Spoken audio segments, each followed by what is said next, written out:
Hi guys, in today's podcast, we're going to be talking about the Bantu. The Bantu originated in West Africa and the Cameroon and migrated across the Congo Basin into southern and eastern Africa.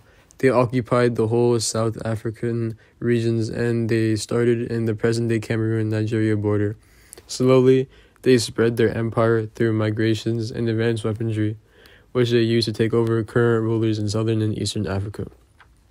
Bantu-speaking areas in Africa divided into zones following the Guthrie classification. Bantus are the speaking of many languages, make up several hundred native ethnic groups in sub-Saharan Africa. It spread over an area from Central Africa across the African Great Lakes to southern Africa. Description of culture. The Bantu-speaking people migrated from Western and Central Africa. Their belief system was called Bantu mythology. Bantu mythology have systems of beliefs and legends of the Bantu people. They all believe in a supreme God. They also had many traditional things like clothing, food, and music. One of the most popular foods was called maize. It was considered the staple food for the Bantu.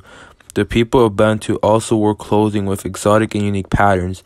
They had special clothing for special occasions. They were also very creative and made artistic pieces of art which had patterns like their clothes.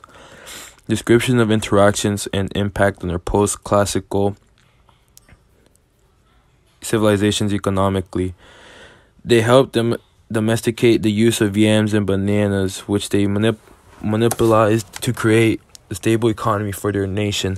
Also, it helped them develop their country, which helped them into a world power. Also, because they started to develop, they started to become settlers, which helped them make more things to sell to others, which increased their economy, so they could make things like iron tools and new food. Description of interactions and impact on other post-classical civilizations politically.